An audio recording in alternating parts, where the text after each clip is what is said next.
Hey guys, it's Shut Up Cleggy again. After my second video hit YouTube yesterday, um, and this isn't gonna sound like much, I know, but I would really like to say thank you um, to to anyone who watched my video. I would really like to say a big thanks. I've got 30 views since yesterday, and I'm just like, wow.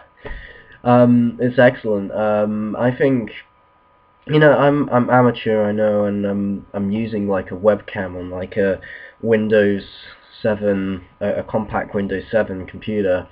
But you know, it's just it's a wonderful feeling when you actually find that people are willing to just stop by and watch something, especially if you comment in a related subject. The subject I chose was a trailer by that guy with glasses for their new show demo reel. And in it I said pretty much that I thought the trailer sucked. Well, not sucked, I thought it was okay. And I know there'll probably be some fans of Doug's out there who are saying, "Oh, I'm really excited for it. It wasn't disappointment, there were some funny jokes in it." And just to clarify, quickly, because I just want to stop. I don't. Well, no, not really stop, but I just want to prevent having some nasty comments where because I did say the jokes were okay. And in fact, there were two jokes I actually kind of snickered at, and that's a good sign. That's a sign of a good joke. Um, and those two were both made by the screenwriter, and he, it was very good. And I'm on Facebook right now, I'm afraid. Hang on. Hang on, I gotta close my Facebook so I can talk to you guys. Yeah. Anyway, I just cleared that up. But as for the rest of the points, they still stand. I mean, you guys probably know what joke I'm talking about when I talk about the joke with the screenwriter. The jokes with the screenwriter involving Braveheart and the certain level of respect bit for the director. I think those are two pretty funny jokes actually. I did snicker. Um, so just clearing that up. I don't want you guys to hate me. I've only just gotten up to. I've only just started on YouTube. So basically, yeah, this is sort of a thank you video to all those people, all those 30 people who took the time to drop by and watch one of my videos. Truly, you guys, you've pretty much made my day. So thank you. I know it must seem like a desperate video to some people. Like making a video when I only got 30 views. Man, I've only just started, and 30 views feels like 30,000. It feels like 30,000, and when most people start out on YouTube like this, they probably feel like it's 30,000 as well.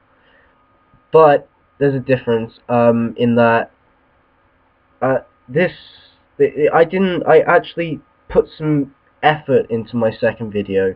In my first one with the zombie cover, I didn't really like want to put any like fucking effort into it.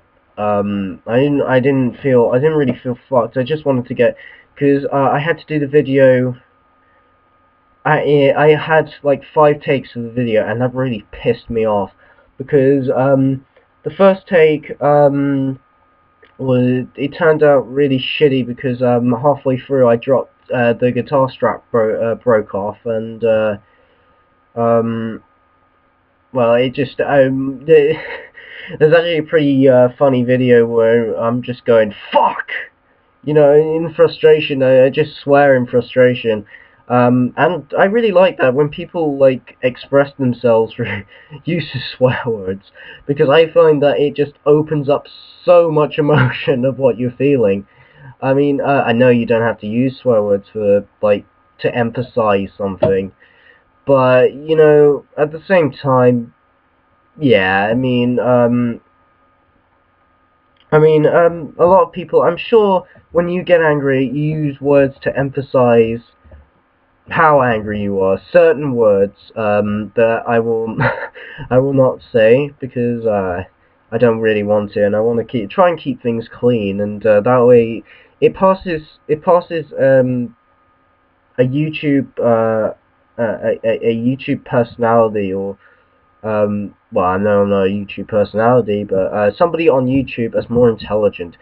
And usually I go onto YouTube comments and I find there is no sign of intelligence. There occasionally there'll be a funny, witty remark or some sort of spark that is just hilarious. But at other times, I found it completely devoid of life and full of rednecks. That's another thing, full of rednecks. Um, but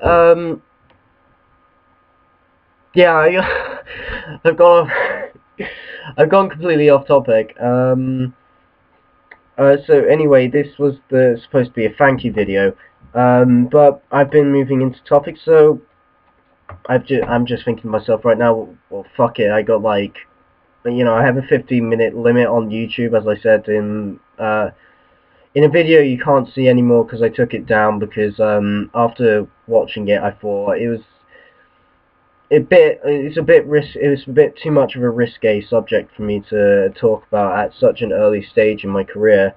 Um, but you can't find it anymore. And it was supposed to be talking about what happened with Amanda Todd and stuff.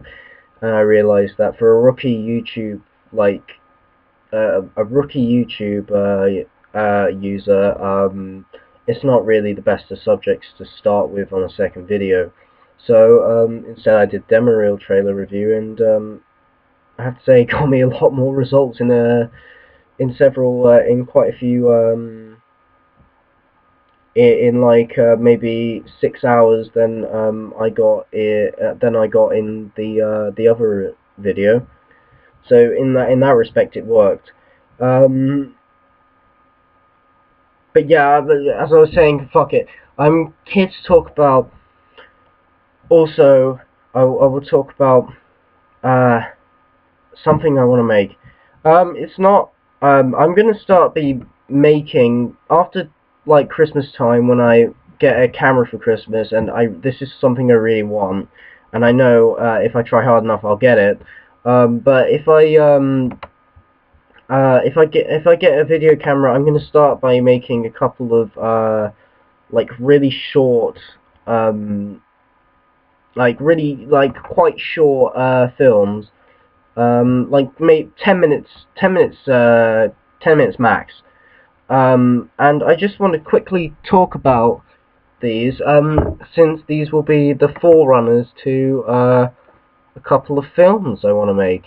Yes, that's right. I know it's a bit early to like get my expectations high and mighty and whatever, but the truth is, I've got two films here. I've written the complete plot outlines of both films. Although the second one that I worked on after the other one, I've started writing the script to that because I think the other one's just a lot more simpler to do. Well and well um and well basically they're both films I want to do. Both dramas because I love drama. I love drama in film. Citizen Kane is one of my favorite films. As is Gone with the Wind and like Schindler's List. I love all those sorts of films. I love those sort of like drama films. And it's something you don't. Drama isn't something that's usually done well nowadays, in my opinion. You can't, because there's lots of stories that we've just seen before, and unless you do something new in these, it's not really going to make an impact on cinema. And a lot of it is quite dumbed down or takes the comedic route, and well, it's bullshit. A lot of it is just bullshit.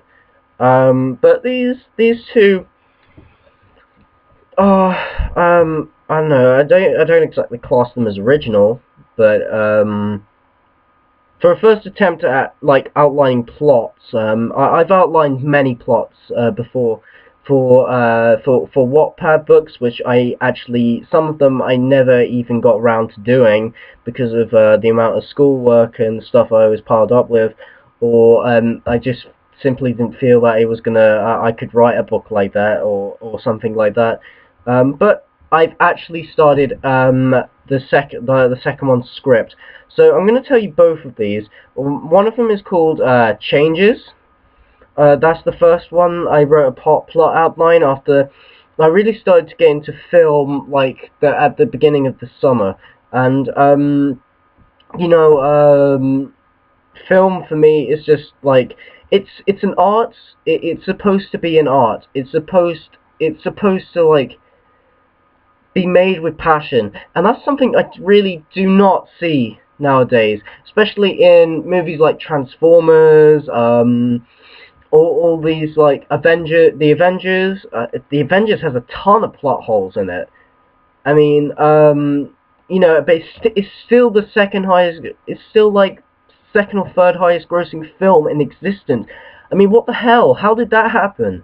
Um, it kind of pisses me off that these movies are receiving a lot more attention than these drama that some drama movies are. I mean, you've got this new one called Perks of a Wallflower. People are only going to see it because it's got Emma Watson, who was in Harry Potter, in it, and that's it. If the Emma Watson wasn't in it, Perks of a Wallflower wouldn't have been. I'm sure, unless it had some really good marketing for it, it wouldn't have like been a big box office. It wouldn't be a big box office smash. And from the news I've heard, Perks of a Wallflower is doing well, and I haven't been to see it yet, but I will probably go and see it, since it's like my directing duty to like go and see film like drama films, and especially since it's like one of my favorite genres. And I mean, I have two of my favorite genres are definitely, if I had to pick three genres that I really love. The first would be drama, obviously. Drama conveys just so much, and it's just so, it can be so much more original than a lot of these like badly made action films that you see a lot nowadays, and also like you saw in the 80s, like there were a couple of good action movies in the 80s, but mostly we just got piled up with crap. And